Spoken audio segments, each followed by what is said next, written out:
Understand question. Are you better off now than you were 4 years ago? Does anybody disagree? It's dangerous, don't do it. But over the past 4 years, Americans have suffered one catastrophic failure, betrayal, and humiliation after another.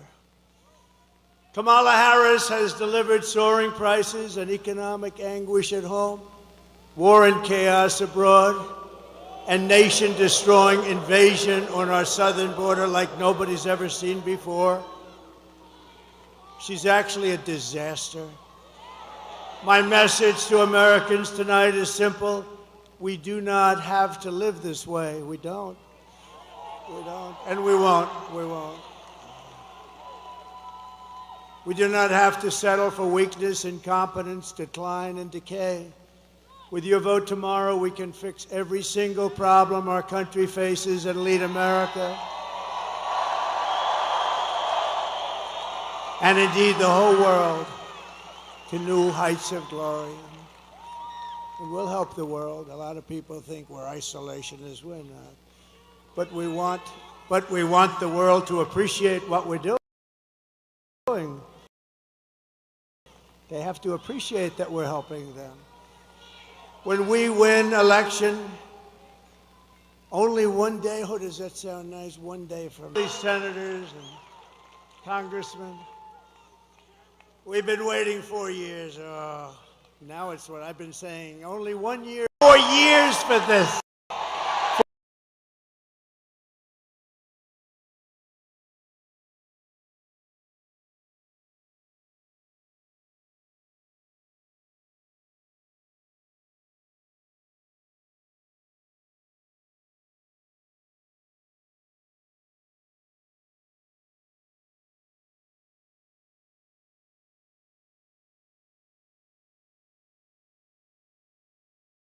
You know, we totally rebuilt our military, but now it needs a little strengthening after giving a big chunk of it to Afghanistan. Figure that out.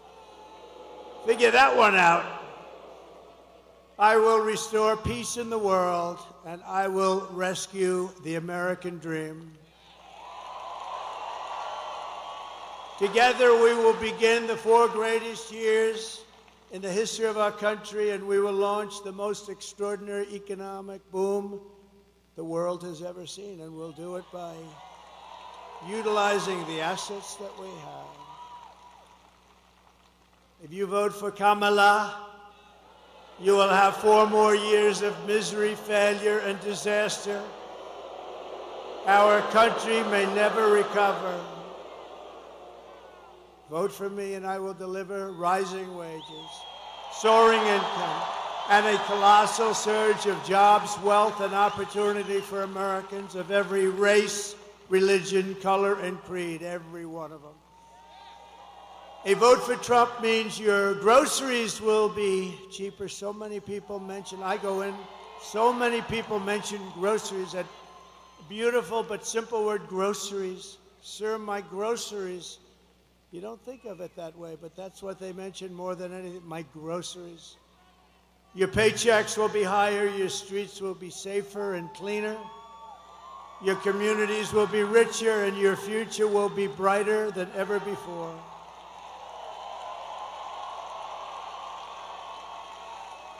This will be the golden age of America.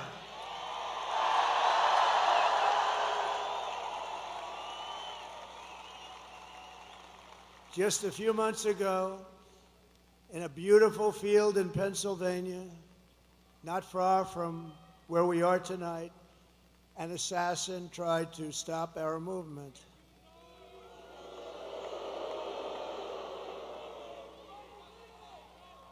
And this is the greatest political movement by far in the history of our country. Tried to stop it. But that brush with death did not stop us. It only made us more determined to finish the job that we had only just started.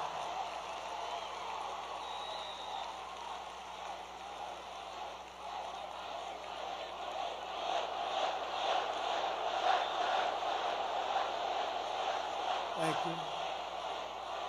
Thank you. Thank you very much. This is a frisky group.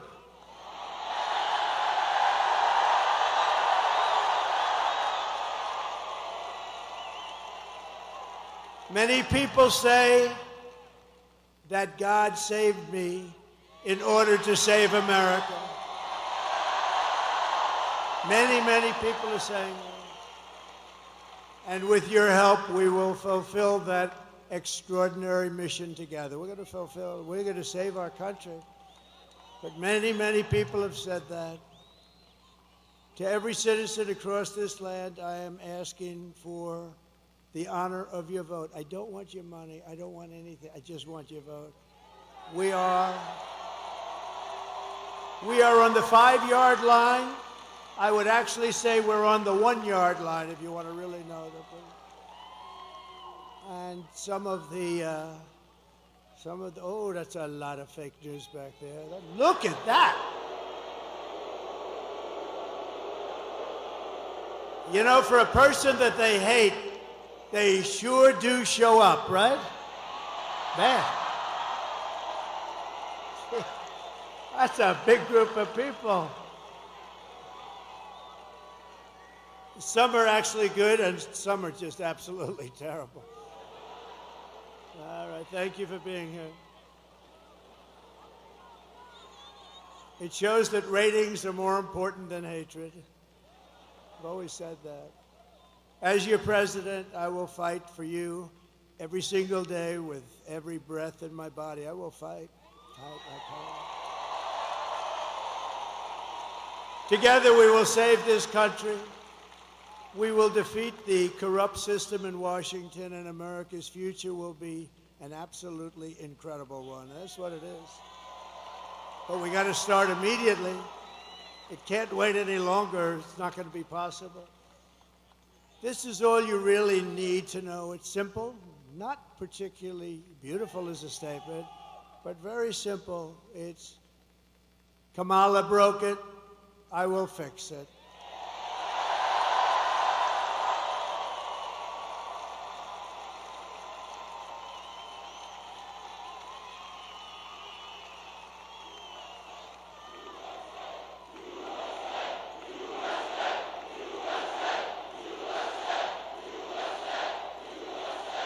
Thank you.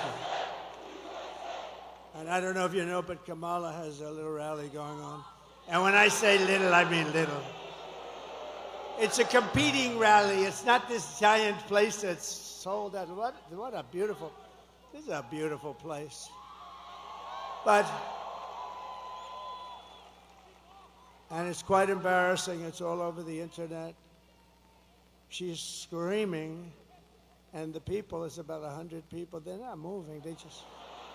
They just want to go home, just be done with it. It's not quite this.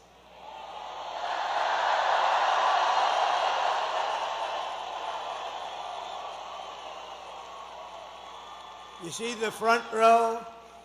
You have a lot of front row Joes. We have more front row Joes here than she's got at her big rally. This was the big one. No, it's a whole host.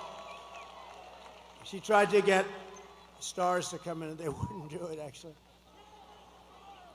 She'd go and get Beyonce. No. Beyonce would come in. Everyone's expecting a couple of songs. And there were no songs. There was no happiness. It's just like, give me my check. I want to get out of here.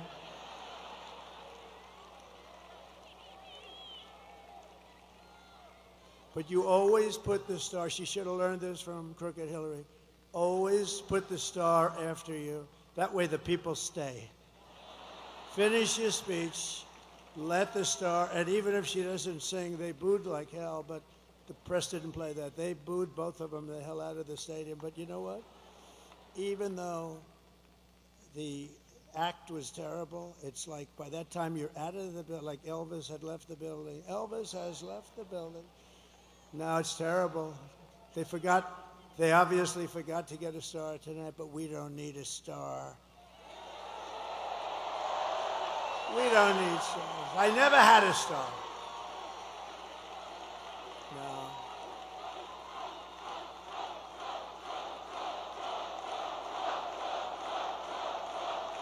We don't need a star. Just to bring it back into seriousness, we don't need a star because we have policy. We have great policy. We have great policy. No, we do have great policy. Look, they have horrible policy. They've got a machine that's incredible. They've got a vicious, horrible, horrible group of people, a machine where they can have open borders and let people pour into the country. They can have transgender operations at any age, anytime you want. They can be pushing men playing in women's sports. And because she's just a vessel, and Joe Biden was just a vessel, it's a group of very powerful people that are probably people that hate our country and they want to destroy our country. Somebody said, are they dumb? Well, who would have these? It's embarrassing when I say, we will keep men out of women's sports. I'm saying, can you imagine saying that 10 years ago? They'd say, this guy's cracked up. This guy's crazy. Who the hell's going to have men playing? Did you see the Olympic boxing where two people who transitioned? They transitioned from men to women and just a light jab. That was the end of that one. You know, a jab, for those that don't know, but that's just sort of like a defensive punch. And the young lady who was a champion walked back to the court. She was from Italy, beautiful young lady, which I'm not allowed to say. You can't say beautiful, so I'll take beautiful. But she was a beautiful young.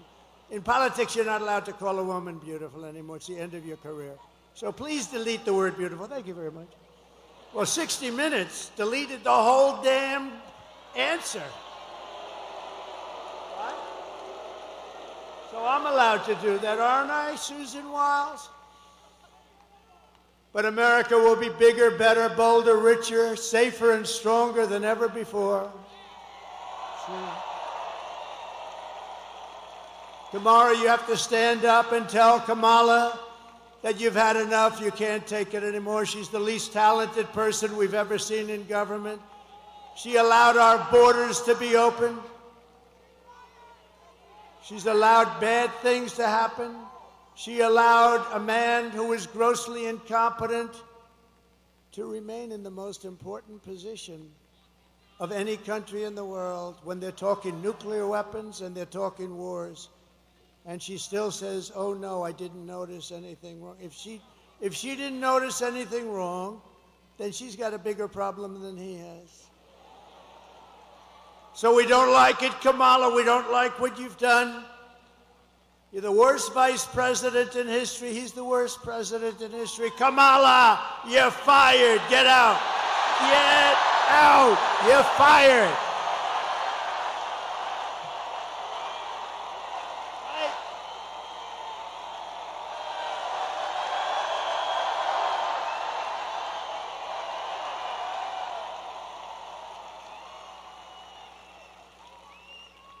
See, I consider all those guys back there with the big muscles, and it's not my thing, but I consider them really beautiful to me.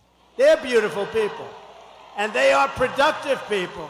They make our country work and run. They built our country, they did.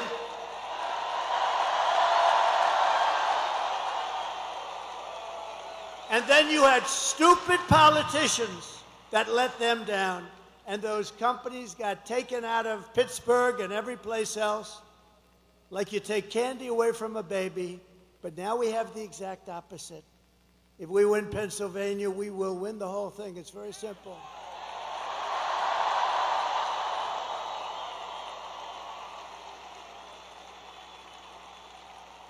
And I do believe it is, I say you have to make, I do believe it is too big to rig. I think it's too big to rig. They'll try. And they are trying, you know, though. It's too big to rig. This is a big movement. This is, you know, we did great in 2016. We did much better in 2020, but a lot of bad things happened. He turned out to be a brilliant candidate from his basement that nobody ever heard. No, this is that big, powerful, vicious party of them. No, it's a vicious machine. I mean, they can take all these bad ideas and win elections. It's like there's only way you could do that. One way. There's only one way. But you know what it did teach us? In one way, it was good because it taught us how bad a communist philosophy is, how bad a Marxist philosophy, how bad all of this stuff is. And we'll really be able to get our country back the way it should be. It's much easier because you're going to realize how bad it is. It's just what's happening. When we go over the economy and the economic numbers over the last week, it's Herbert Hoover stuff, and I never wanted to be Herbert Hoover. Let me just tell you, the one president I didn't, and there was some that I wouldn't want to either, but in particular because I'm very good at business. I've always been good at business. They're starting to realize that those guys back, they wanted me to be bad, so bad. But now they're saying, this guy's shit, man, he's made a lot.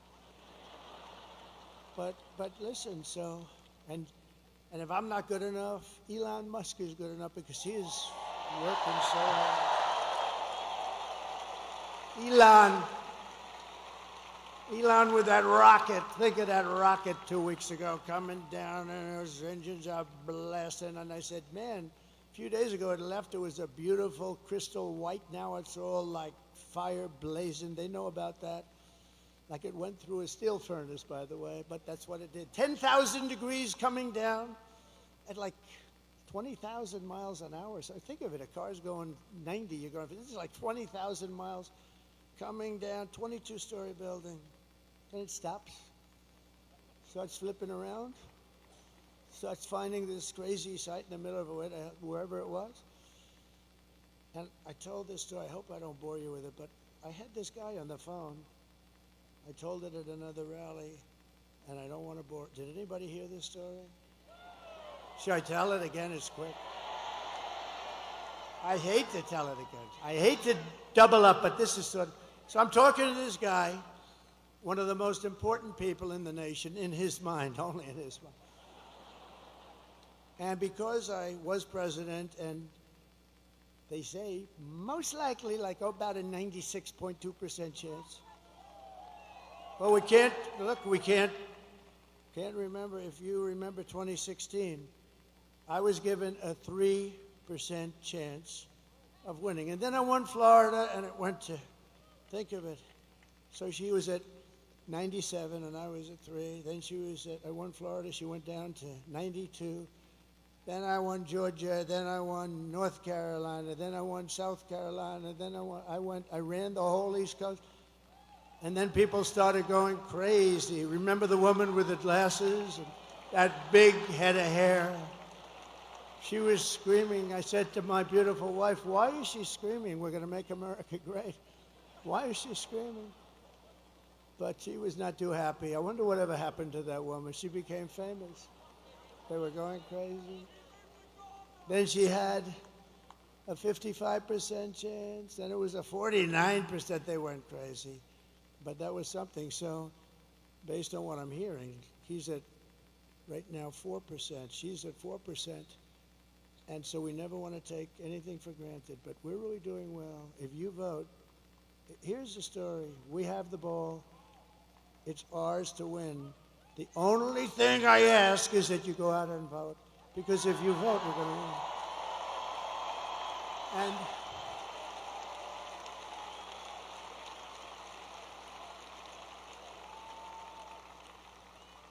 And believe the fake news when they say, this is going to be tight, this is right. It's really not tight.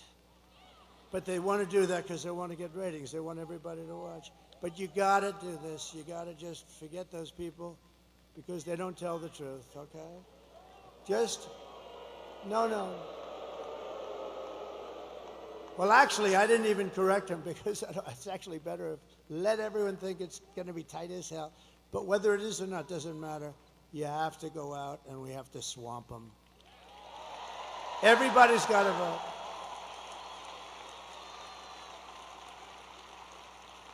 So over the past 4 years, Kamala has orchestrated the most egregious betrayal that any leader in American history has ever inflicted upon its people. She has violated her oath, eradicated our sovereign border. This is a sovereign border. Unleashed an army of gangs and criminal migrants from prisons and jails, the toughest people there are. And I was here with a great group just the other night. I was in Penn State territory, and we had a packed room. We had a packed, not room, it was a stadium, the place. You know, I always like to say when I come to the arenas, how many times could we have sold it out? If you look at where we were in Wisconsin, Milwaukee, we had a brand new, gorgeous, big arena. We could have sold it out 10 times. I'm telling you, we could have sold out Madison Square Garden 5 or 6 times. 5 or 6. And I always view it that way, but we had situations where, and we put up videos of the vicious crimes. I don't put them up anymore. You know why? Because the fake news refuses to put them on. And I have friends calling me, they love to watch the rallies. They can't get enough of them, and they're going, President, it's so terrible. You're speaking, and then you put up a video on a screen right behind you, and the fake news refuses to, all they have to do, they don't put it on television. They have the thing on every one of the stations, and you know, there's one that doesn't really treat us good, but people think they do. Nobody can figure that one out, I'm sure. They don't treat me good, but that's okay. But listen, they can't move the television. They can't move. All they have to do is take that camera and go like this, 1 inch over, 1 inch up, and you'd be able to see the screens, but you can't see them. So I don't really bother with it anymore. It's a terrible thing, We have to get them to straighten out, because I think without a free and fair press, it's very hard to do what we want to do. It's a very hard thing. Very hard thing to do. But they're allowing people to come in from insane asylums and mental institutions from all around the world, from Venezuela to the Congo in Africa. They're stealing our jobs, and they're stealing countless American lives. They're killing a lot of people, much more than you're reading about. The day I take office, the migrant invasion ends and the restoration of our country begins.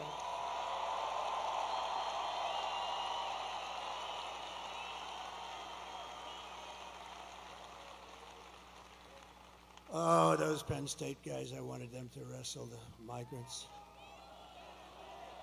I told, you know, the UFC, Dana White, they killed me on this. I told Dana, you know, to set up your League of Champions, unbelievable, best fighters in the world, and a migrant league. At the end, I want the migrant to go against the champion, and I think the migrant might actually win. That's how nasty some of these guys are. But I don't know. I doubt that. I tell you, I felt very comfortable with those big Penn State wrestlers.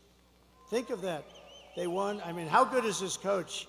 They won, in the last 13 years, they won 11 national titles. They won the title this year. And I had them up. I brought them up in the stage at Penn State. I was at Penn State. The place was packed. And I said to them, fellas, you may be like the only guys in the country that can beat the hell out of the migrants. It's true.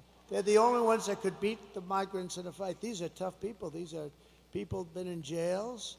They're killers. They're murderers. The level of viciousness is unexcelled. And it's from all over the world, not just from South America. So we love being there. I was just 2 days ago. We love being there. We love seeing these young guys. These guys were great. But they won 11 out of 13 titles, and it's called Pennsylvania. Here we are, right? It's one of those things. They're pretty good. But we have to stop, because the United States is now an occupied country. We're an occupied. Can you imagine somebody getting up and making a statement? We are an occupied country. When you look at what's happening in Aurora, when you look at what's happening in all places, Springfield, how about Springfield, Ohio? We're an occupied country, and you know, those are just the places you hear about, but they're taking over large sections of the country. In Colorado, remember Colorado? They're the ones that started to the movement, the governor, the weak, pathetic governor of Colorado, he's a radical leftist, and he's afraid of the people, the gangs from Venezuela. He's afraid of them. He's afraid to do anything. He's lost control of his state. But he was the one that wanted to have Trump taken off the ballot, even though I was leading all of the Democrats, all of the Republicans at the time. I was number one.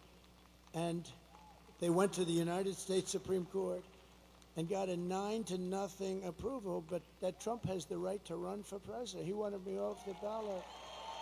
And the people in Colorado, and you know who is more angry than the Republicans? The Democrats, the regular, not the politician Democrats.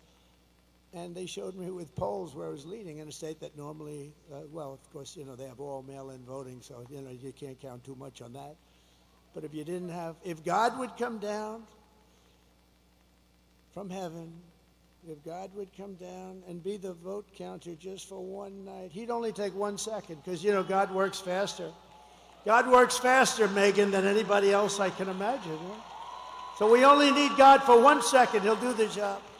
He'll do the job and he'll be gone. You'd see we'd win a lot of these places. California sends out 38 million ballots. They send them out all over the place. They come back. Nobody knows what the hell is happening. Some people get 8 ballots, some people get 5, and some only get 2 or 3. And I went to California. We had a rally. We had 107,000 people show up. I said, there's no way I would lose. And I do well with Hispanics. A poll just came out.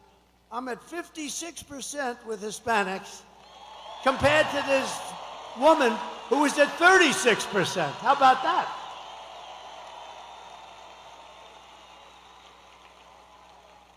I think the Green Party got more than she did. I love the Green Party.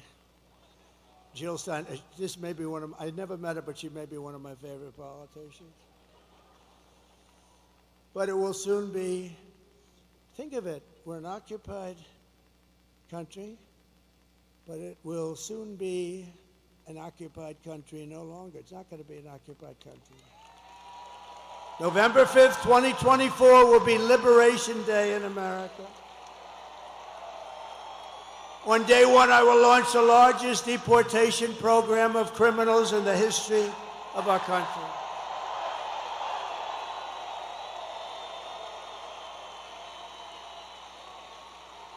And I don't want to do that. I'm not looking to do that. I think it's terrible to do, but we have no choice. These are murderers. 13,099 put out by the Border Patrol, who, by the way, 2 weeks ago gave me the best endorsement you've ever seen. They said, I'm the greatest president in American history. And I said, does that include George Washington and Abraham Lincoln? Yes, sir, it does. When they say that, they're all in, right? Better than Lincoln or Washington, who would have thought? I wonder what my parents say up there. Hi, Mom. I know my mother's up there. My father's a little bit, it's in dispute. He would be up there. He was a strong guy, but he was a good guy. But I will rescue every city and town that has been invaded and conquered. Can you imagine?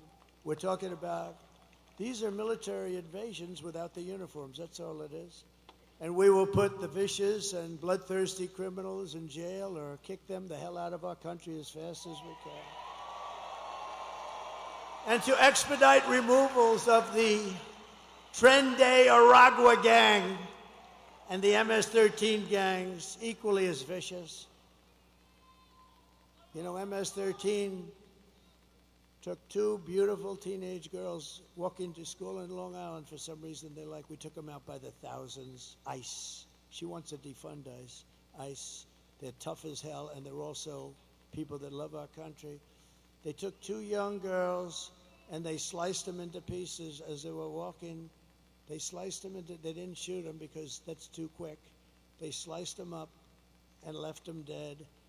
2 young, beautiful girls walking to school. And ICE did their business. ICE went in and took care of them. But can you imagine? And now she wants to defund ICE. Let's defund ICE. No, these are rough people. These are bad people. I will invoke, and this is how far we had to go back, because in those days they didn't play games. I will invoke the Alien Enemies Act of 1798. to target and dismantle every migrant criminal network operating on American soil. And if they come back into our country, it's an automatic 10 years in jail with no possibility of parole. And I am hereby calling for the death penalty for any migrant that kills an American citizen or a law enforcement officer.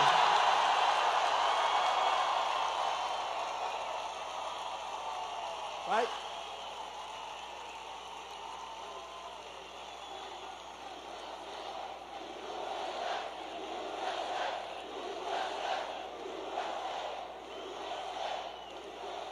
And I will ban all sanctuary cities in the United States of America.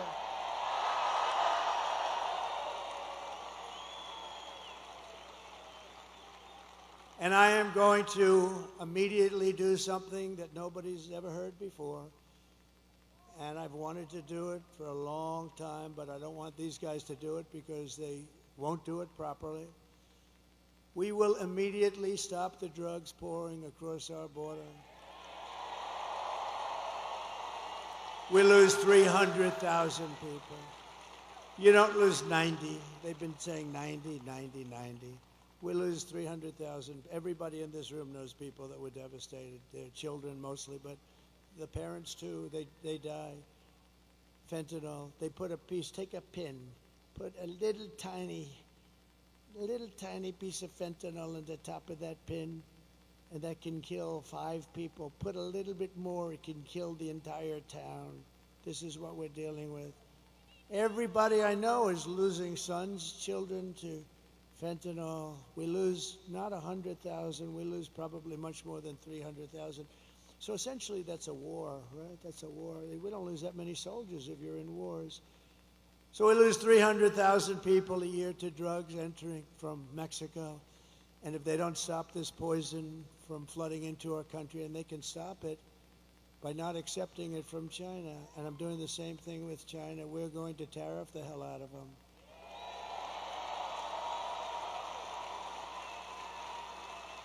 And Mexico, you know, people are surprised to hear this. Mexico is our largest trading partner. And if we put even a small tariff on, like 10, 15%, you're talking about tens of billions of dollars, and they're not going to want to have that long. And they're strong. They can stop it if they want. They can do it if they want. They'll probably have to make a deal with the cartels, because the cartels totally run Mexico, totally. It's terrible things are happening in Mexico. But we're going to put a tariff on Mexico if they don't immediately stop sending that horrible stuff into this country. And likewise, we're doing it with China. If China doesn't stop, you know, I had a deal with President Xi. He was going to give the death penalty, because in China they give the death penalty. When I first met, and I had a great relationship until COVID, until I call it the China virus. I'd like to be more accurate. I had a great deal and a great relationship with President Xi. Really great. He came to Mar-a-Lago. We spent a lot of time. We had a very good relationship. He's a strong man. He's a fierce person. You know, people said, "What's he like?" He's fierce. There's nobody in Hollywood that could play his role, believe me. And I say that with respect. But I said to him, "You're killing a lot of people by sending fentanyl into our country." I said, "How many people do you lose a year with drugs?" "No, nobody." I said, "What do you mean nobody?" No, we have no problem with drugs. Why? We have a quick trial. What is a quick trial? I mean, I know what a quick trial is. What is a quick trial? If we catch a drug dealer, we bring him to quick trial. He said, "We bring him to quick trial." And they're almost always found guilty. And then we send the bullet home to the family, and the family must pay us for the bullet. Can you believe this? This is a little different than our country. In our country, they'd lawyer up, they'd be going to trial for 30 years. But they have no drug, they have zero drug problem. And I said, "I want you to do me a favor." And we made a deal. You're killing our people, and that's going to end up in bad things for you, really bad for you. Not for you. Can't get any worse for us. I said, "I want you to do me a favor. I want you to give the same death penalty to those people that are sending fentanyl into the United States. And if you don't do that, I'm going to tariff the hell out of your shit coming into the United States."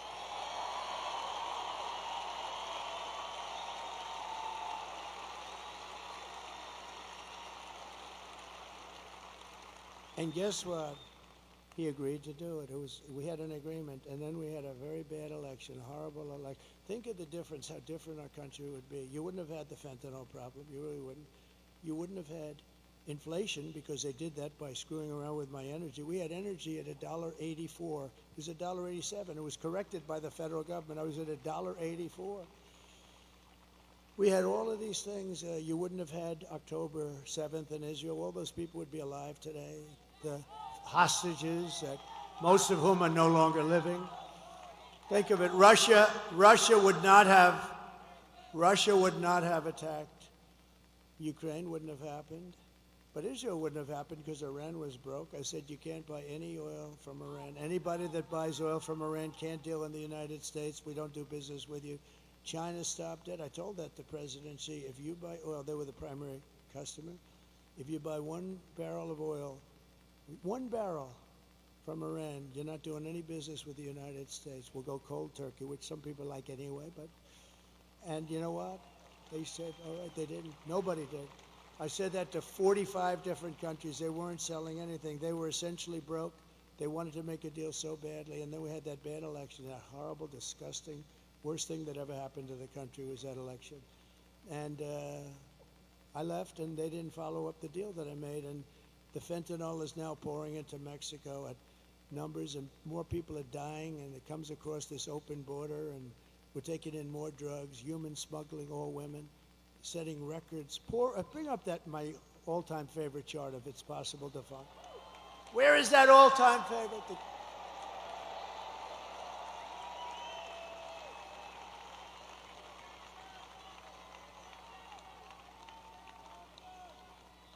So the red arrow on the bottom, that's the lowest. It's done by the Border Patrol, not by me. It looks like something done by me, doesn't it? But that was my last day in office. Look at the red arrow. That was the lowest that we've ever had. Drugs, it includes drugs, but drugs and human trafficking, but mostly illegals coming into the United States of America. Look at that number. And it would have gone down. All they had to do is leave it alone, leave the people we had, Brandon Judd, all these great people. Tom Homan was consulting me. And all these great people, that's all they've done in their life, and we had it down to a science. The drugs were coming in at the slowest rate. But we had illegals almost stopped. By now they would have been literally stopped. And by the way, we want people to come into our country, but they have to come in legally. They have to come in legally. They have to show they can love our country. They have to show that they didn't murder 7 people along the way. But that's the lowest point, and I love that chart. Even if it was bad numbers, which is not, but even if it was horrible numbers, I would love that chart so much. That chart was right over there. It never was over there, and it was never over there because I always do this toward the end of a speech, not the beginning. I looked over there at that chart, and I said, what the hell was that? Man, yeah. So that was pretty amazing, but, you know, I do want to tell you one quick story. So I'm in Detroit. And Mexico is getting rather rough with us in terms of trade. We're not going to take it. We don't have to take it. We have a good trade deal, but you know nobody knows how to use it because they're stupid people. And Mexico is doing things that aren't good. And you know, China's using Mexico as a subchapter S corporation practically. China's putting a lot of money into. You know, they're running things pretty good and. They're going to build the largest auto plant. I was making a speech at the Detroit Economic Club. But a year and a half ago, it looked like I was going to run, and I wanted to go see an auto plant because we're getting screwed on autos. I mean, everyone's moving their plants over. Actually, Elon built a big plant in Texas. Okay, we like it. Right? Elon built a very big plant in Texas. We got to give credit. We love Elon. He gave me another of the greatest. You know where he is right now? He's in another part of your state. He is now in Pennsylvania campaigning for Donald Trump because he thinks it's the single most important thing.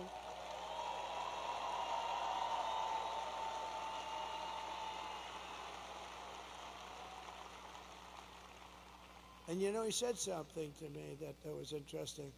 Because nobody knows computers. That rocket I was telling you about, the way it laid down, he said that's all computers operating the engines. The engines are The easy part, he said, the computers, it's tremendous computerization, the way it just shifted it over, so beautiful. But I said to him, what do you think about it? Because he really is watching this whole voting process. And he said, you know, computers are the greatest. He looked at some that were just shipped in, some of these vote counting computers. He knew it before it even came in the door. He looked like at the back of it, oh, I know that one. I mean, he knows that's how, I mean, he knows this stuff better than any. And he actually said, and this is for the good of everybody, it's the good of mankind, essentially. If you look at France, if you look at all these, they had their mail-in voting, they all gave it up. Nobody does like we do. And Gavin Newsom, look at Gavin Newsom. So now, not only is voter ID no good, if you're an official and you ask somebody for voter ID, I'd like to see your voter ID, you have committed a criminal act. Do you believe it? The mere asking, he just signed the bill. That's right, Megan, isn't it? The mere asking, this guy just signed the bill, and an official says, I'd like to see your voter ID. He's guilty of a crime. This is crazy. And there's only one reason they want to do that, because they want to cheat. But Elon Musk said to me, I hope I'm allowed to say this. I think I am, because one thing, he's out there. He's a guy, he just wants the truth. He's an incredible guy. And he said, computers aren't meant for this kind of stuff. He said, there's only one thing you can do. He's the most sophisticated guy in the world when it comes to computerization. He said, the only thing you can do is paper ballots, same-day voting. You know, paper is very sophisticated. Watermark. It's very sophisticated. Paper ballots, voter ID, one-day voting, not 10 days where you say, oh, let's move these boxes from that room to this room because we're going to fix the air conditioning. And then the boxes never get put back, and you say, what happened to those boxes? Oh, no, one-day voting, he said. And he said also proof of citizenship. You know, it'd be nice. Very simple. And you'll have your answer as to who won and who lost by 10 o'clock in the evening. Nobody's going to dispute. France had it, 37 million votes, and we knew who won and who lost at 9:30 in the evening. That's the time that they said. Do you know that I'm hearing that stories that they may take 12 days extra to count the ballots?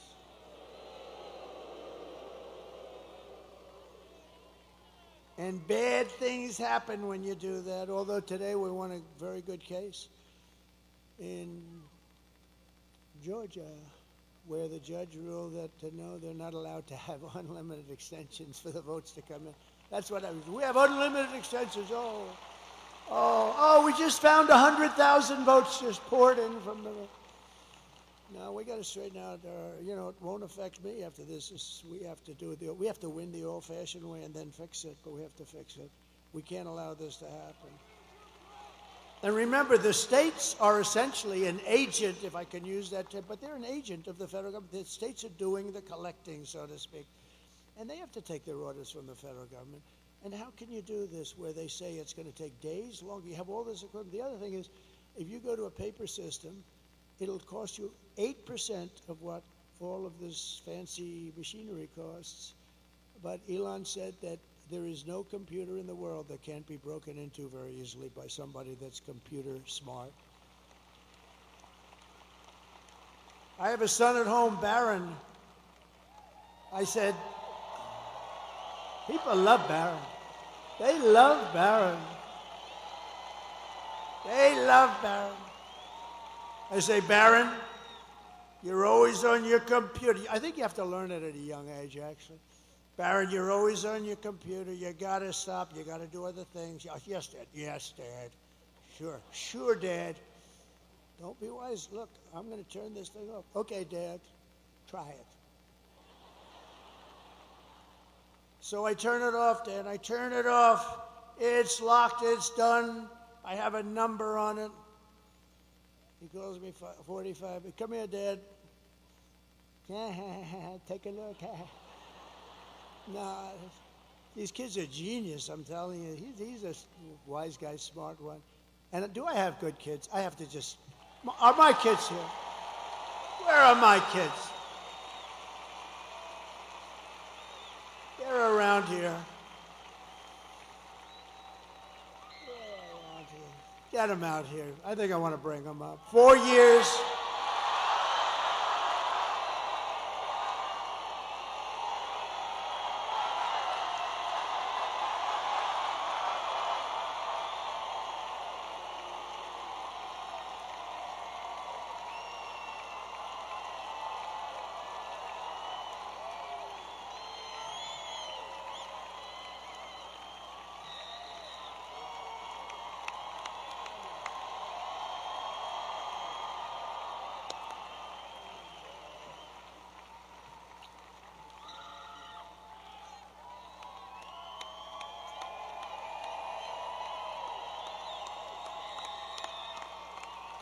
Because they've been with us, and Barron's home, and he's watching this. He's watching. He's a little young.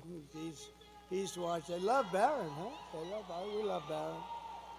And Ivanka's great. She watches. She loves this whole thing. She loves it. She loves you. She loves it. She loves the whole thing. But I just thought, you know, it's sad because we've been doing this for 9 years. We've had hundreds of rallies, hundreds. Actually, numbers that are not even conceivable. I've heard 800, 900, I don't know, but we don't even count them. And they're all like this. They're all these magnificent, magnificent rallies. And this is the last one I'm going to have here. And I have one left, the whole thing. And remember, the rallies are the most exciting thing. There'll never be rallies like this. You know, you're going to have some leading candidate come in 4 years. And honestly, if they're successful, they'll have 300 or 400 people in a ballroom some places. This is never going to happen again. It happens every single time. And it's never happened in the world. There's never been. This is a movement that's never happened, and it's going to be a movement that's going to save our country. It's going to be a movement that's going to save.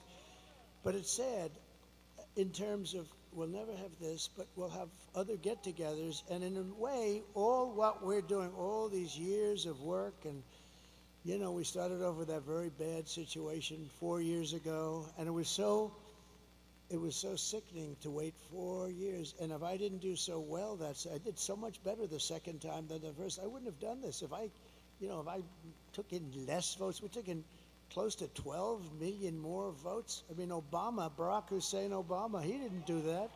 He got far less votes the second time, and he won. And he's a major divider. I watched him the other night. I mean, he's a very divisive guy. I've always said that. He is a very divisive guy.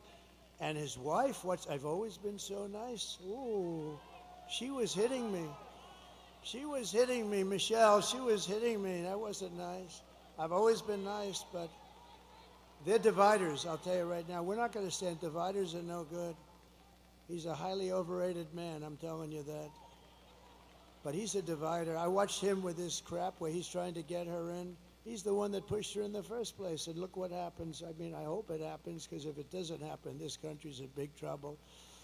But we've been doing this now for 9 years, and we had a great first term. We rebuilt our military. We cut taxes more than any president in history, including Ronald Reagan, who did a big tax cut. We cut more regulations.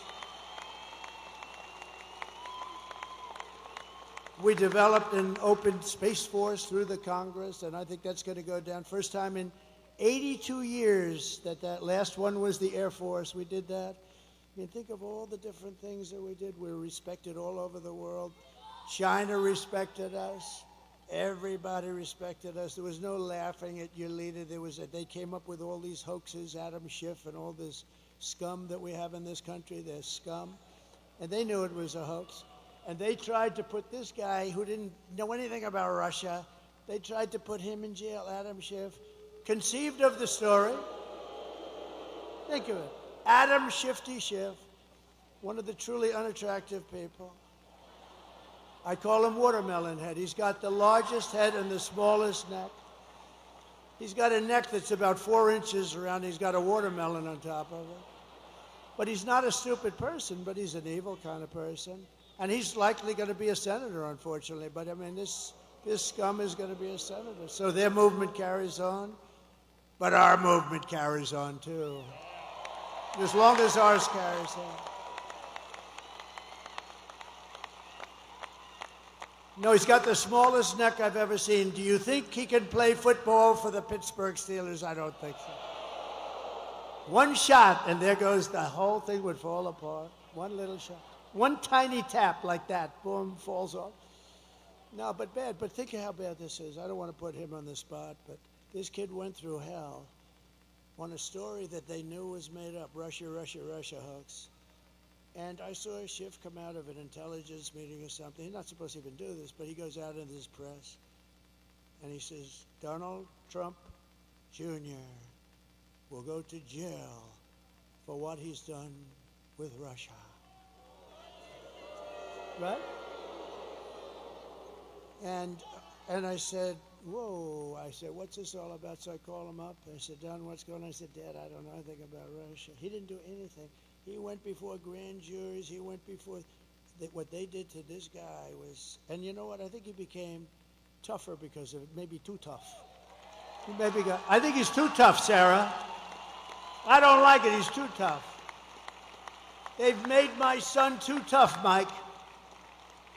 But he's a great guy, and he's a good person, and they put him through hell. But think of it. What person, and Hillary was in there, they spied on my campaign. It's now proven. Spied on my campaign. The Russia, Russia, Russia thing with Mueller, you saw Mueller's performance in Congress, right? He didn't know anything. We were totally exonerated. But for 2 years, this guy went through hell. He went through hell. He had nothing to do with Russia. He didn't know anything about it. They went through millions of phone calls. They didn't find one phone call to Russia. It was a hoax. But think about how bad you have to be. We're going to put the son of the President of the United States in prison for what he's done with Russia. And he knows it was a hoax because he conceived of the hoax along with Crooked Hillary and the rest of them. And Obama, in my opinion. No, but think of it. He conceived of a hoax, and he wants my son to go to prison. That is human scum, I'm sorry. And he'll probably go on to be a senator, and that's okay because we have blocked them. Everything we've done, we've won against, but they are bad people. You know, if they put that genius toward making our country great, boy, would we have fun. We would have fun together.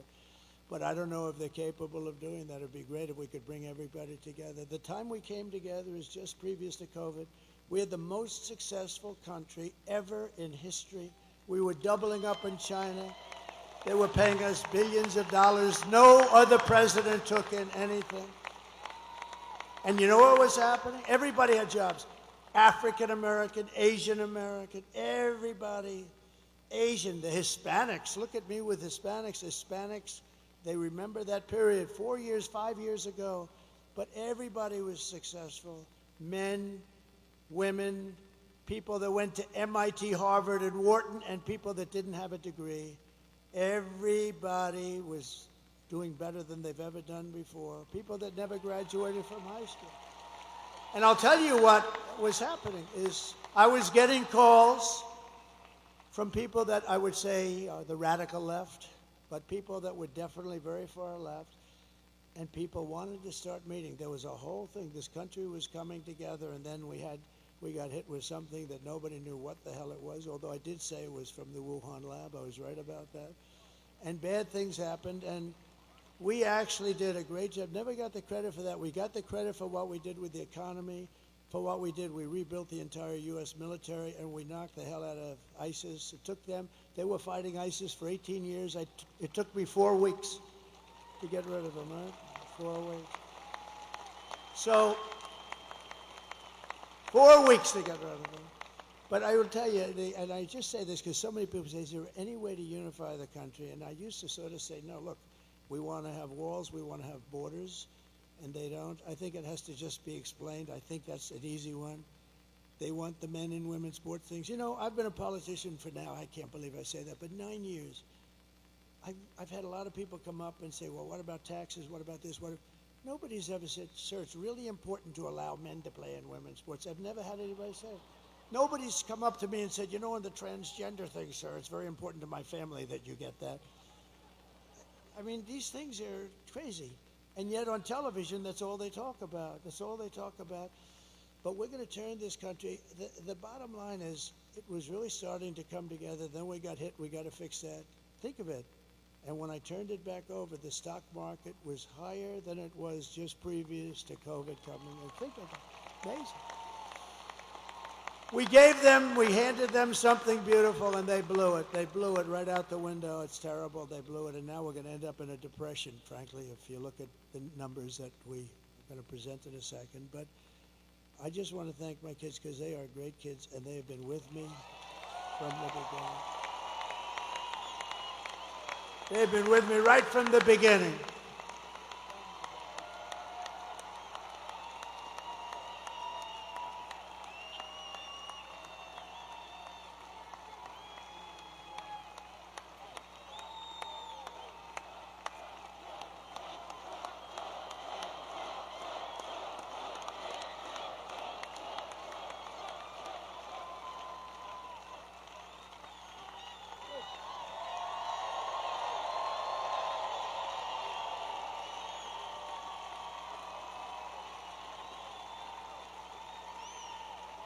And I thought I should do that because we go to Michigan tonight, and we do one final. We'll do 4 tonight, but we go to Michigan, and I really thought I should recognize my children.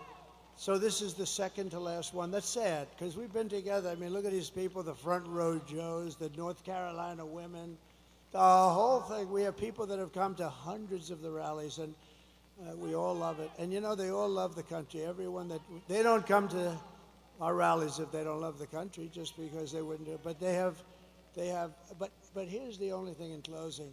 We have done these rallies, and they were only done for one purpose, to put us in a position that we can be put in tomorrow to fix our country, because the rallies, otherwise it's just nice entertainment.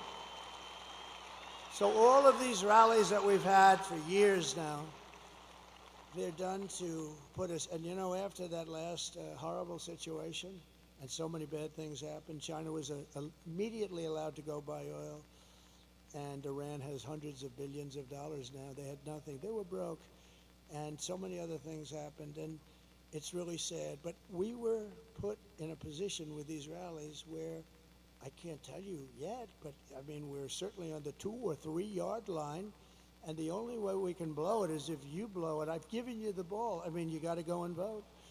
You got to vote. And if they vote, Susie, right? If they vote, it's over. And they know it. They know it. They know it. They've already pulled out of a couple of states, you know, states like, the word is they pulled out of North Carolina. They cut all their ads. They're using the money someplace else. I even heard they ran out of money. They don't have any money with all the money they raise. And they get a lot of it from unions and this and that.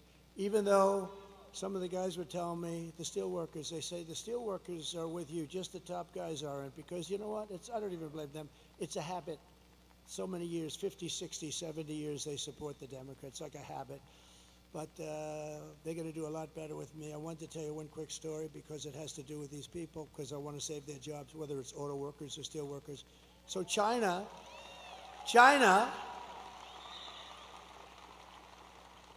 I have a friend who's the best and the biggest auto factory builder in the world, I guess. Very big, very good, very capable guy, John. And I see him, and we're talking about a year ago, and he said, yeah, we're building some big, oh, good, I want to see, we're building some big auto factories. Great, I want to see one. When can we go? I want to take a look, because, you know, I'm thinking about running pretty hard, and that's a big thing. We got to save Michigan. We got to save Detroit. Detroit's got big problems. But just generally the car industry, right? It's a big industry. We want to be at the top. So I want to see one of the factories. Okay, good. We're going to go down to Mexico. I said, I don't want to go to Mexico. I want to look at no, we don't build the big ones over here. What do you do? He said, it's just, we don't. It just doesn't work that way. So he said, as an example, we're building a really big one in Mexico right near the border. I said, who's the owner or the principal? He said, China. So China's building a massive auto, massive. He said, it'll produce probably more cars than the state of Michigan produces, when you think, because they have smaller plants, they're all over the place. Some of them are very old. I said, that's bad. That's going to kill Michigan. It's going to kill Detroit. It's going to hurt South Carolina, Tennessee, and various other places that are involved. That's really bad. This is a big, they're going to build more. And I thought about it, and about 2 months ago, I let it be known that I'm going to put tariffs on all the cars that they're going to be selling us into the United States.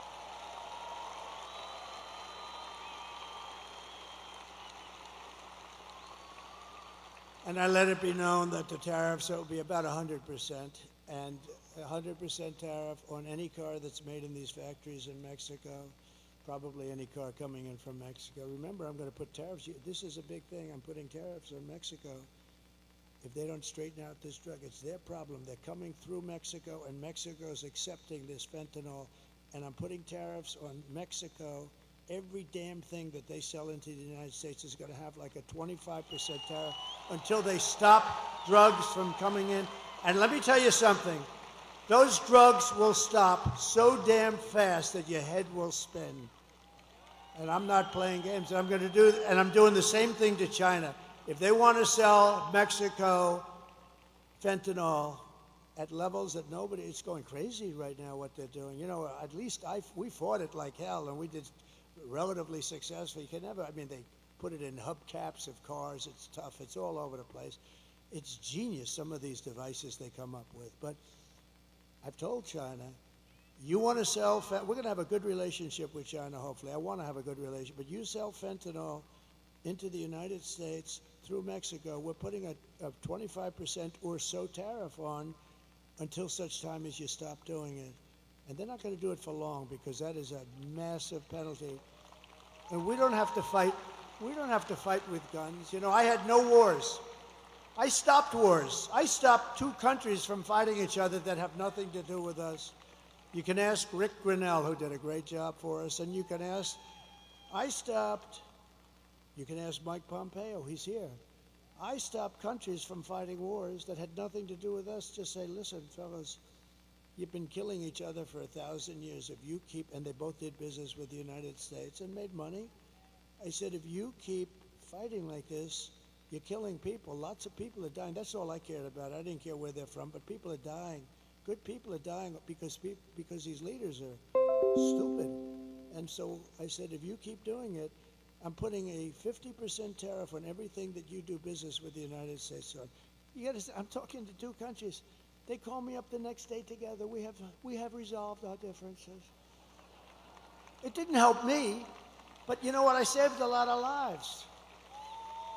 So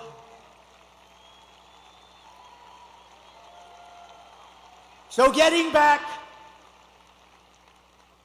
to the auto plant, because I may be the greatest weaver of all time. But what happens, only brilliant people can do that. Stupid people can't do it because they get lost. Where am I? So the stories are very boring. They have to go right down like this, right down to the bottom. They can't weave it all, but I can weave and tell you all these stories. And they're all related, and in some cases not too much, 10%, but 10% is enough. So getting back to where we started. So I see John. I'm at the Detroit Economic Club last week. Had a great people. And I see John sitting in the audience right where that big, strong guy is with the label in his jacket, right there. You with a hat on. Big, powerful guy. He's much more powerful physically than John, I can guarantee you that. But I see John sitting right there, and I'm making a speech. I want to see John. I want to get this speech over with. I want to find out what the hell's happening with that plant. But I had told everybody that if they build that plant, I'm putting a 100% tariff on every car that stupid plant makes, because they're looking to hurt our country. And I did that and then sort of forgot about it. But now I see John. I say, do me a favor, that guy sitting over there, please bring him backstage after I'm finished speaking. They bring him backstage. I say, hi, John, how's that plant going where China's going to spend all that money to build a big plant that's going to hurt the United States and kill its auto industry? He said, sir, I was notified last week that they've given up the plant. They're not going to build it. They think you're going to win. And if you win, they think it's going to be a very bad experience for them. They're going to lose their show. And that's what happened. And I stopped it. And those guys back there, I took some pictures with a few of them, and they were hugging and kissing me. I said, get off me. Look at the size of those arms over there. They never kissed a man in their life. And you know why? Because I put tariffs on China dumping steel in the United States, and every one of those guys is working now. Right? And they're all working now, and their steel plants are open. And I was just starting. So they like Trump. The rank and file loves Trump. The other guys are sort of like, there's something strange going on. But I don't care. It doesn't matter. I don't want the other guys. I just want these guys. I'll tell you, the Teamsters supported Trump, 62%. And they have a great leader. They have a great leader in the Teamsters, right, Steve? Sean O'Brien is a great leader, but he just took a neutral, and I think that's good. But he took a neutral position. But they took a vote with the Teamsters, and the Teamsters voted for us, and the firemen voted for us. I mean, everybody's voting for us. And I like union, I like non-union, I like everything. Depends where you are, but the unions have been amazing. But the steel unions, they were all going to go out of business. If I didn't put those tariffs on, there wouldn't be one steel plant in this country open, and that's a business, right? And that's a business we need. Look, I'm going to keep us out of World War III. We're not going to have World War III. But if we ever had, steel is a business you have to have. If we ever had a war, you need steel. War with China. Oh, do you think they'll keep selling us steel? I don't think so. We need more steel from China as we attack China. These people are crazy. So that's one of the reasons I like those guys. And it was a 50% tariff, and I would have lifted it higher, but they practically stopped. And all these steel mills are open today because of what I did. There wouldn't be a steel mill in the country. And these guys didn't have the guts. They would have never had the guts to do it. So 4 years of Kamala have delivered nothing but economic hell for the American workers and the auto workers, all workers. Her inflation disaster has made life unaffordable and cost families over $30,000 in higher prices. We've got to get the prices down, and we will. When we bring the energy way down, the prices are going to come down. It's very simple. It's not that complicated. When they took over energy and they made it like they're going to close up everything, the prices of energy went up, and that drives it. It's so big, energy, it's so powerful. And we have more than any other country, but we don't use it. Just days ago, we had the worst jobs report in modern history with only 12,000 jobs that were created. We used to hearing 250,000 jobs. It wasn't as good as we anticipated. 12,000 jobs. That's like Walmart. Think of it. Oh, Walmart deals in those numbers. This is a country. But listen to these numbers. 30,000 private sector jobs were killed in a single month. And most of the hiring is done by government jobs, so it's easy. You just tell the government to hire some more people to keep your numbers up. But they're not the jobs you want. You want the jobs like the people standing behind me.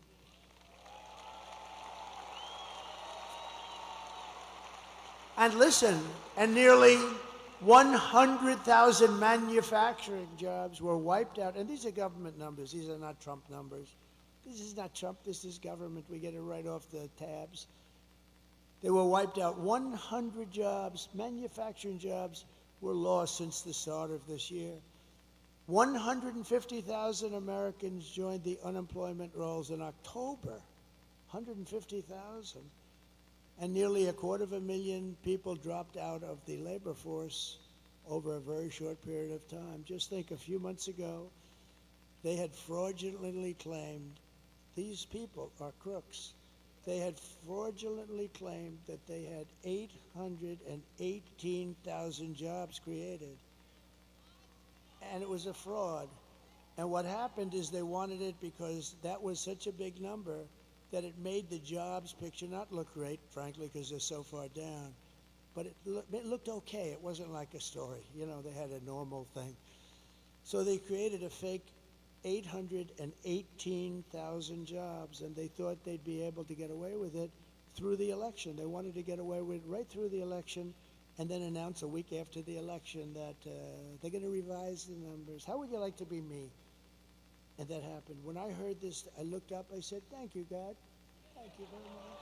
Because, how would you like to be me and have a phony, well, I sort of had that the last time, in all fairness, with all the phony crap, but how would you like to be me and let's say I didn't win because the economy looked like it was doing okay, and then you see that they fraudulently put down almost 1 million jobs on the rolls, and then they announced that we're going to revise the numbers downward. But they also did something else, because they just revised past jobs report down by an estimated 112,000 fake jobs. So that's almost 1 million fake jobs, and the press doesn't want to write about it. But Megyn Kelly will write about it and talk about it, and others will, but they have to know about it. Meanwhile, 100% of the net jobs created in the United States of America has gone only to migrants. Migrants have occupied 100%. And these are depression-type numbers, and that's where we're heading. If she's elected, that's where we're heading. If she's elected, this is a depression. This is a 1929, and there was nothing worse than that. This is in 1990s where it was not good, but fine. This is in 1929 where people were jumping off buildings. This is in 1929. It took 25 years to recover from that mess. And I always said, I said it before, the one president I don't want to be under any circumstances is Herbert Hoover. And that was done by bad tax policy simultaneously with lifting all sorts of other things that made it impossible for people. A lot of mistakes were made. But it took 20 to 25 years to recover, and I don't want that happening. And that's going to happen with her. She doesn't have a clue. She doesn't have a clue. And, I just mentioned a name, but a woman who I saw the other night on television just ripped some poor idiot apart. Megyn Kelly is here, and she's doing... Come up. Come up here, Megyn. She ripped a guy apart.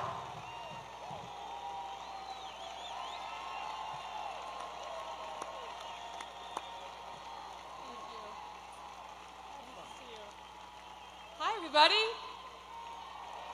Hey, it's great to see you. Can you believe this guy? Can you believe the energy and the stamina on this guy? At his age, I'm ready to go to sleep over there. He's got another rally to go to till tonight. Let me tell you, first of all, one of the reasons why I wanted to come here, one of the many reasons I wanted to come here. When I launched my show 4 years ago, we had Mark Cuban on the program. Yeah. You may have seen he was in the news this week. And he started going on about how bad America's race history was and how ashamed he was of America, and that's why he was at all these protests, and he felt it was really important to stand up and speak out about human rights violations. And then it got awkward when I asked him about all the money he was taking from China. But then he dropped a bunch of F-bombs, and I thought, I really enjoy this feeling of proving Mark Cuban wrong. And so here I am at a Trump rally, a strong, intelligent woman, to prove Mark Cuban wrong again.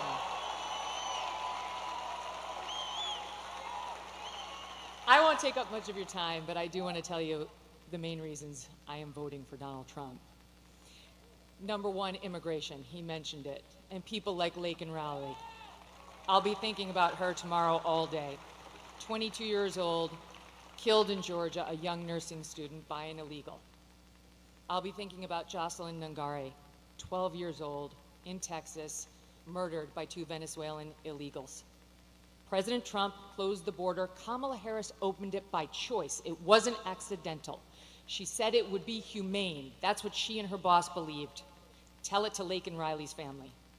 There was nothing humane about it. He closed it. They opened it. It was an intentional choice, and there's no reason not to believe they won't do it again. The boys should not be in the girls' sports.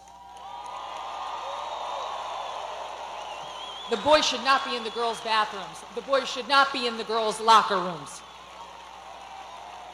Peyton McNabb, North Carolina sophomore in high school, slammed so hard in the face by a volleyball hit at her by a boy pretending to be a girl, she suffered traumatic brain injury and permanent paralysis. Kamala Harris looks at her and says, be kind. Suck it up. And that's what's right.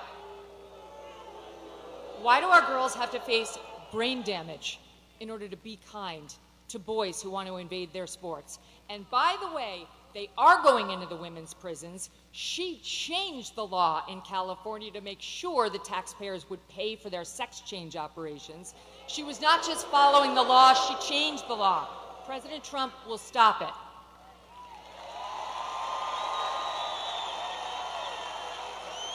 He got mocked by the left for saying he would be a protector of women. He will be a protector of women, and it's why I'm voting for him. He will close the border. He will keep the boys out of girls' sports and where they don't belong. And you know what else? One more thing. He will look out for our boys, too. Our forgotten boys and our forgotten men. Guys like you. Guys like these guys who've got the calluses on their hands, who work for a living with the beards and the tats, who maybe have a beer after work and don't want to be judged by people like Oprah and Beyonce, who will never have to face the consequences of her disastrous economic policies. These guys will. He gets it. President Trump gets it. He will not look at our boys like they're second-class citizens. And ladies out there who want a bit of girl power in this election, let me tell you something. How can you win when the sons and the husbands and the brothers and the dads you love are losing? It's not a win. We care, young women and older, about the lives of our children, the safety of our children.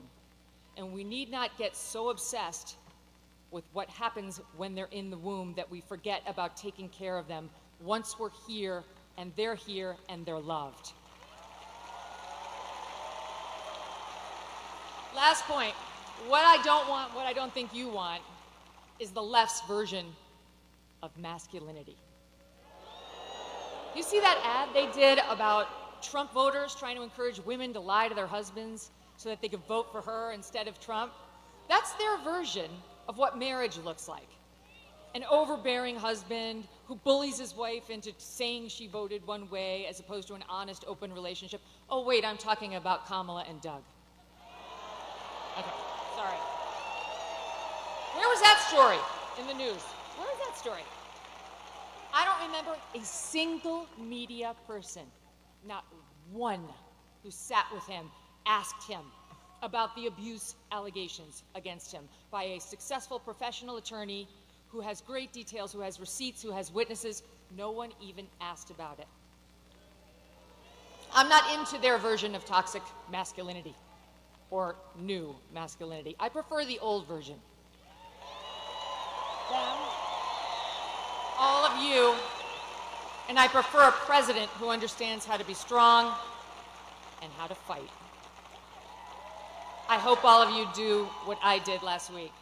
Vote Trump and get 10 friends to vote Trump too.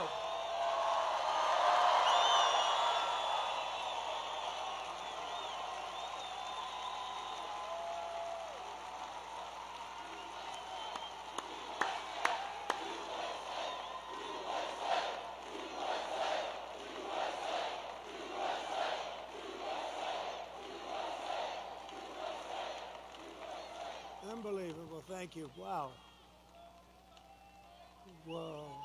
Oh, wow. I have some more big news, Megan. I'm just getting this right now. So somebody that's very, very respected asked me to do his show 2 weeks ago, and I said, why not? And to me, it's very big because he's the biggest there is, I guess, in that world by far. Somebody said the biggest beyond anybody in a long time. And his name is Joe Rogan, and he's never done this before.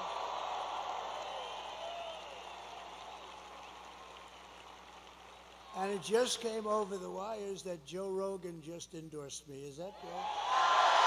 Thank you, Joe.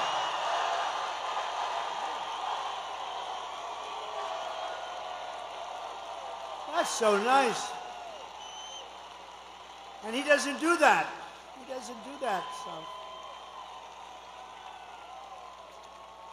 And he tends to be a little bit more liberal than some of the people in this room. No, I had a lot of fun, and he was amazing. And it was a 3-hour interview. In fact, I was 2 hours late for a rally that we had. I had explained that a little bit, and it was cold out that night. We flew, but we had to make it. We were more than 2 hours late.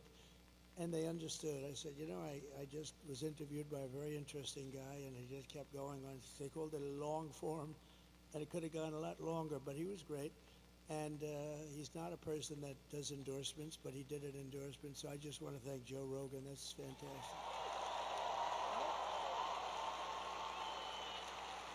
And Megan, thank you very much. That was something. That's really something. Also with us tonight is the man that I hope is going to be your next senator. He's a winner. He's tough. He's smart. He loves your state. He loves your Commonwealth, and he will take this Commonwealth to new heights. He's just a spectacular guy, Dave McCormick. And Dave, I think, stand up, Dave. I think you. I looked at a poll before, and I think you're doing very well. He's against a survivor. The guy is a survivor. He's a lousy senator, doesn't do a thing. Do you think he's talking about fracking? That guy talks about fracking. He's not letting fracking get it disturbed in any way, shape. We'll double up the fracking and the jobs and everything else. She's totally against. But everything in his life he's done has been successful. He was tremendously successful in college. He was a really good athlete. I don't think he was a wrestler, but I think the Penn State guys probably could have taken him. What do you think, huh? What do you think? I think maybe, but you never know, right? You never really know. There could be an upset in the making. But he's been successful at everything. He went to Wall Street, became one of the most important people on Wall Street. And I just want to say that I hope you vote for him. He's going to be a great, great senator. The Commonwealth will be happy. You'll view it as a terrific vote. And think of it, it's going to be tomorrow. It's going to be tomorrow. We have another man who's a great senator from Tennessee. I love Tennessee. You know why I love him? For a lot of reasons, but we won by 31% last time. We didn't have to do this late night stuff with Pennsylvania, but I think Pennsylvania, I think we're going to have a big number in Pennsylvania too, but I want to thank you, Senator. Bill Haggerty, please. Thank you, Senator. Good-looking senator, too. There's something about that. And you have we have so many celebrities here, it's incredible. But, Bill, thank you very much. Good. Mike Pompeo, please stand up. Mike. You lost all that weight. He's so thin now. Looks good. Thank you, Mike. I appreciate it very much. And we have members of Congress that are warriors. These guys have been fighting with me, meaning fighting with me in the proper way, not the bad way. And they're incredible people. John Joyce, Mike Kelly, G.T. Thompson, Guy Reschenthaler. These are terrific people. And somebody told me that, Guy, you were a terrific wrestler. Is that true? I didn't hear that. So I'm never going to fight him. That's all. When you hear that stuff, don't ever go against the odds, right? That's fantastic. I heard really good. Thank you very much, Guy. I appreciate it. Former Congresswoman and Democratic, and she was a good candidate, too, for President of the United States, Tulsi Gabbard, a woman of great common sense. A woman of great common sense. And she just switched over to the Republican Party, so that's good. She was a Democrat. Then she became an independent, and then she became, thank you very much. It's a great honor. She's a fantastic person. I always said, I've watched her for a long time, and I'd say that's a woman of great common sense, because it's all about common sense. We can say conservative, it's common sense, and thank you very much. I appreciate it. A woman that we're very proud of. She started with us in the Oval Office in the White House. She became press secretary, and she then became the governor of Arkansas. Sarah Huckabee Sanders. Sarah, thank you. Beautiful, thank you. She's doing a good job, too. Oh, we have so many great people. So somebody that ran for president, and let me tell you, he was good, he was smart, he was so impressive to me, and he was, I watched the whole thing go on. They said, should you run? I said, listen, I got a 72-point lead over everybody. People want to hire a smart person, not a smart, to be president. When you're leading by 70 or 72 points, why should you go on a debate and have 12 people knock the hell out of you? Because eventually it's got to have a little impact. So I said, I'll sit out the debates, but I watched the debates, and I watched this man, and he was unbelievable. The governor of North Dakota, he's become one of the great oil experts. That state is doing unbelievable since he's been governor.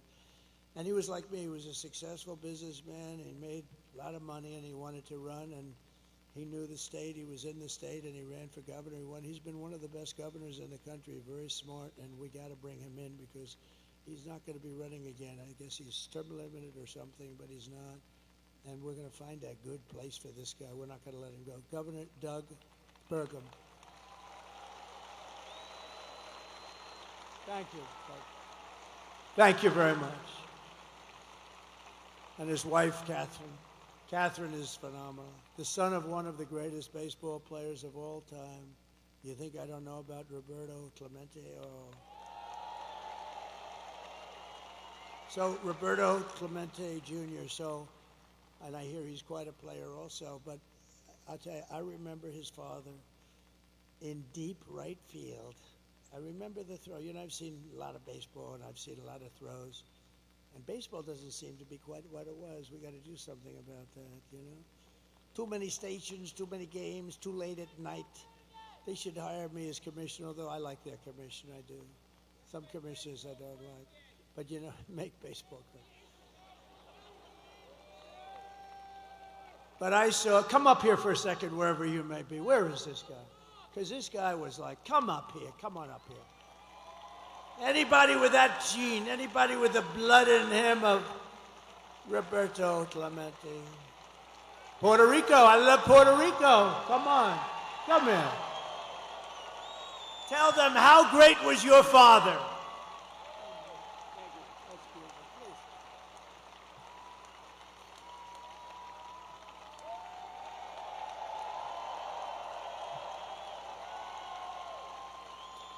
Hello, Pittsburgh.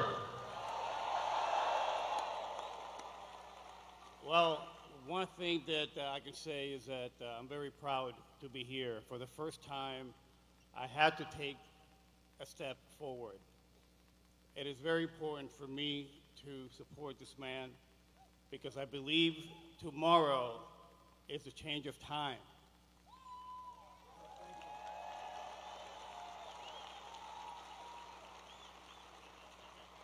And to answer your question, to be able to talk about my father, the name Clemente, what it means is goodwill and unity.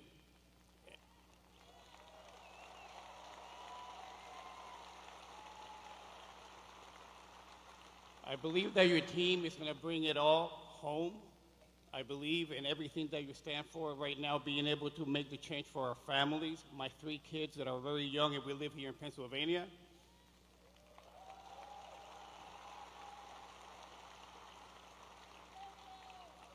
And I told this man that I commit myself to helping RFK Jr.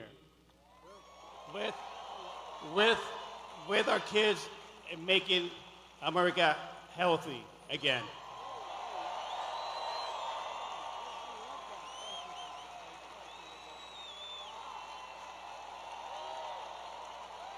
Wow.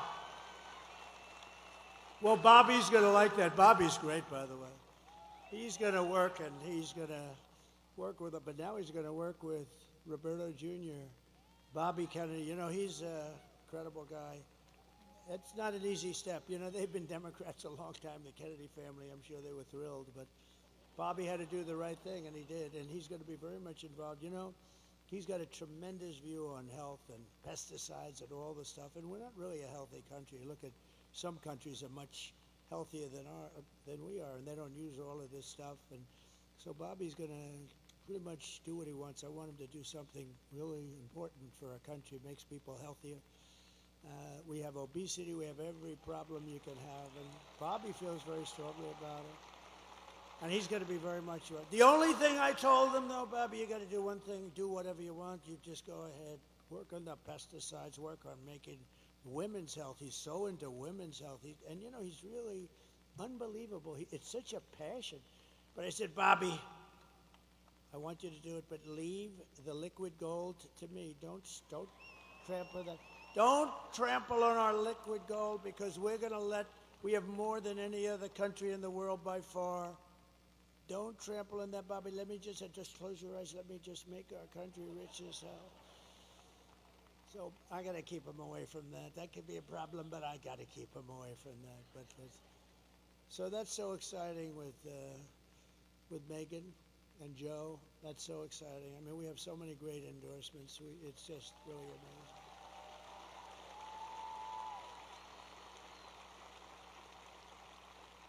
By the way, Roberto Clemente, you know, we all see a lot of plays, and you forget about them. Even for those of us that have very good memories, you forget them. But I remember playing the Mets, the poor Mets. They were playing the Mets, and a ball was hit into the corner of right field. He played right field. And he went over, a rocket was hit there, and he went over and he was deep in the corner of right field, and the player started marching to the plate, pretty fast runner, and I've never seen, and I remember sort of everything, and Roberto Clemente, because he was a great hitter and all, you think of him as a hitter, but he was an incredible fielder, but he had the best arm, I think, in baseball. He threw from the deep corner of right field. It was not possible to do this. A ball that never was more than 10 feet off the ground, a strike, and the runner was out, and I said, well, there go my aspirations about being a professional baseball player. It was the greatest throw I've ever seen to this day, and so I wanted to, it's funny, he was one of the greatest hitters, but I remember him more for the throw than the hitting even. So it's an honor, and Bobby is going to be thrilled, and I've heard so many great things about you, Roberta. We're going to get you lined up, okay? I love that. Thank you very much. That's a great honor. Also, Mayor J.D. Longo is here, and Sean Parnell. Thank you, Sean. Thank you, Mayor. Good job you're doing. Good job you're doing. And a couple of friends of mine are here, Steve Witkoff, who's given so much money to North Carolina and any place that has trouble. This guy, I always bring him with me. You know why? Because if there's a trouble, he opens his wallet. He made a lot of money, and he loves giving it away to people in places that have trouble. He's an amazing guy, actually, and he opened his wallet to North Carolina, to Georgia, to a woman last night, Carmen, who lost her daughter to a migrant 5 days ago, and he felt very badly. He just helps people. He likes to help people. He's a great businessman, but he loves giving the money away. Thank you very much. Steve, stand up. Thanks. Steve Witkoff. And another man who's with us tonight, Howard Lutnick. He's working on transition with Linda McMahon, a phenomenal woman. And he rebuilt Cantor Fitzgerald. His whole firm was taken down in the World Trade Center catastrophe. The plane flew right into him practically. He had the top 3 floors. Cantor Fitzgerald, one of the most successful firms on Wall Street. And he was riding down the road at West Side Highway, and he actually saw this happen. He said, oh my God. He saw it happen. He saw the plane go in. And you know why he wasn't there? He was always there at 6 o'clock in this morning. But for 5 years, his wife was saying, will you please take our child to school? And he said, no, I can't do it. I got to be in the office at 6 o'clock in the morning. The one day he agreed to take his beautiful child to school, he was delayed for 2 hours getting down there because he's taken this kid who turned out to be great, because a long time ago, I said, when you look at that beautiful person that you produced, you thank that person. Do you thank that person every single day? But he wasn't probably the only day, might have been the only day in your life that you weren't in that building at 6 o'clock in the morning, right? But his brother was in the building and hundreds of other people that worked for him. And his firm, outside of a few people in Europe, his firm was wiped out in one instant, 1 second it was wiped out. They were actually making phone calls to their families saying, we're stuck, we can't get out. All the fire exits were wiped out and the stairs were wiped out. You couldn't get out. They called their wives, they called, his brother was calling him and the wife. I mean, the whole story is crazy. And they all died, every one of them, and he had to rebuild. He wanted to rebuild, and he rebuilt the firm bigger, better, and stronger than it ever was. And he gave a big chunk of the firm for an extended period of time to the relatives, wives, and family of the people that were killed. Howard Lutnick. It's a great story, actually. That's a great story. He's a great guy. And just one other group is here because this is, we are all inclusive. And if you see what's going on up in a really incredible place, a part of the country that's very incredible, but it's under siege.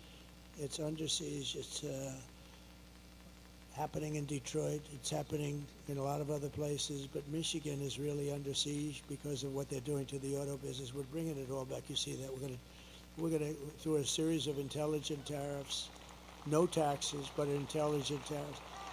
All those companies are going to be brought back, but we've gotten to know and really understand Muslims for Trump. How about that? Muslims for Trump. And it's become a big movement in Michigan, a beautiful movement. And you know what they want? They want peace. They really do. They don't want to be in wars. They're very smart. And it started off as a little thing, and it's grown and grown and grown. And now we have a much bigger vote than they do. Can you believe that? Because they said these people are stupid. All they want to do is, they didn't know what to do. Actually, they were in between, and she has no idea. She doesn't know where the hell she is. She can't. And they liked me, and I like them. And let me just tell you, they want peace. They don't want to fight. And they're not involved in the terror and all the things that are going on. They're great people, and it's an honor for them. I don't know where they are, but Muslims for Trump, if you want to stand up, because this was a really great, thank you very much. Thank you. Thank you. And I think there's tremendous cohesion, and I think they may very well be responsible for the kind of numbers we're showing up in Michigan. Michigan is really looking good, just like Pennsylvania's looking good, just like Georgia's looking good, just like Wisconsin is looking good. North Carolina is looking really good. Arizona's looking great. Nevada's looking great. Where else is there? But even Virginia, we had a great meeting. Glenn Youngkin, we had a tremendous crowd. It's not a swing state, but we had a tremendous crowd in Virginia. I'm hearing New Hampshire, where these are states that aren't really in play in theory, but they're in play now. No, I think we're going to have a big day. But you have to go. Forget about the others. It doesn't matter. You have to go and vote. We win this state, it's over. We win the Commonwealth. We're going to win the Commonwealth of Pennsylvania, and it's going to be over. So get out and vote. That's all I ask. In conclusion, with your vote tomorrow, we are going to fire Kamala. We're going to save America. We will cut your taxes, end inflation, slash your prices, raise your wages, and bring thousands and thousands of factories back to America and back to the Commonwealth of Pennsylvania. We will build American, we will buy American, and we will hire American. I will end the war in Ukraine. Would have never happened if I was president. I will stop the chaos in the Middle East, and I will prevent World War III from, you're very close to World War III. You're very close, and we have people that are not the right people to handle it. They are grossly incompetent. We will crush violent crime and give our police the support, protection, resources, and respect that they so dearly deserve. They know what's going on. They know everything. They know the names of the people that are coming into our country. They know everything about them. All we have to do is let them do their job. We will strengthen and modernize our military. I rebuilt it, but now A lot was given away to Afghanistan. Can you believe? They had a parade last week where they paraded our beautiful equipment down the middle of their boulevard. I don't like watching that. And we should have never let them have Bagram, the big air base that's just literally an hour away from China. We will build a missile defense shield over our country, all made in the USA, and a lot of it made in Pennsylvania. We will rebuild our cities, including our capital in Washington, D.C., making them safe, clean, and beautiful again. We will teach our children to love our country, to honor our history, and to always respect our great American flag. I will get critical race theory and transgender insanity the hell out of our schools. And we will keep men out of women's sports. I will defend religious liberty, I will restore free speech, and I will defend the right to keep and bear arms. Your Second Amendment, your beautiful Second Amendment, which happens to be under siege, and for 4 years it was fine.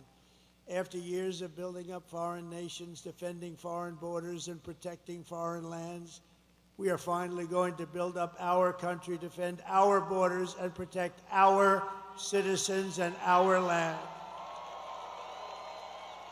And we will stop illegal immigration once and for all. We will not be invaded. We will not be occupied. We will not be overrun. We will not be conquered. We will be a free and proud nation once again, and it will be soon. Everyone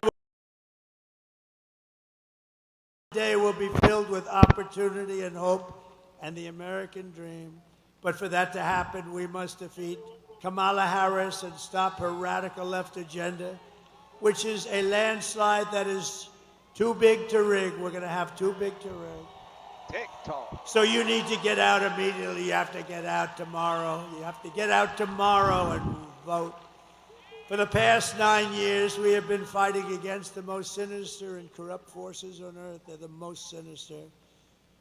With your vote in this election, you can show them once and for all that the nation does not belong to them. This nation belongs to you. It belongs to you.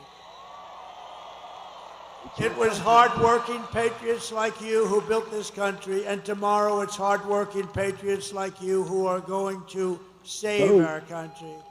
After all we have been through together, we stand on the verge of the 4 greatest years in American history. With your help, we will restore America's promise, and we will bring back, we will take it back, we'll do whatever we have to do, the nation that we love. We love this nation. I mean, I'm doing this.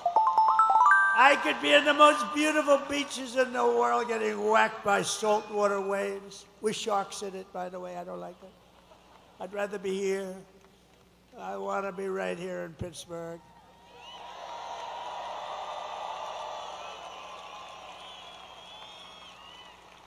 With those big, strong men back there. We are one people, one family, and one glorious nation under God. We will never give in. We will never give up. We will never back down. And we will never, ever surrender.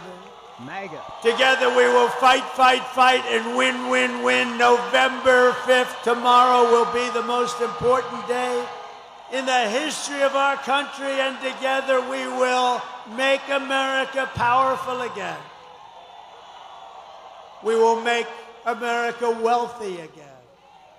We will make America healthy again. We will make America strong again. We will make America proud again. We will make America safe again. And we will make America great again. Thank you, Pittsburgh. God bless you. God bless you all. Thank you.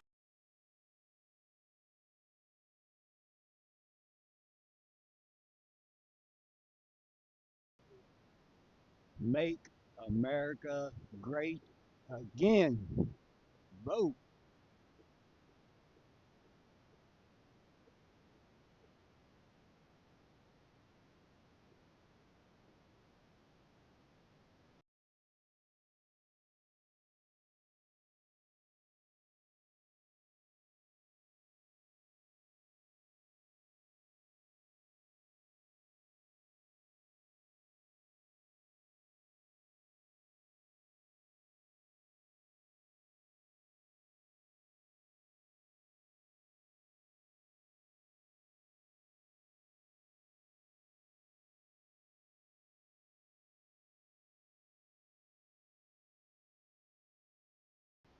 I say, young man,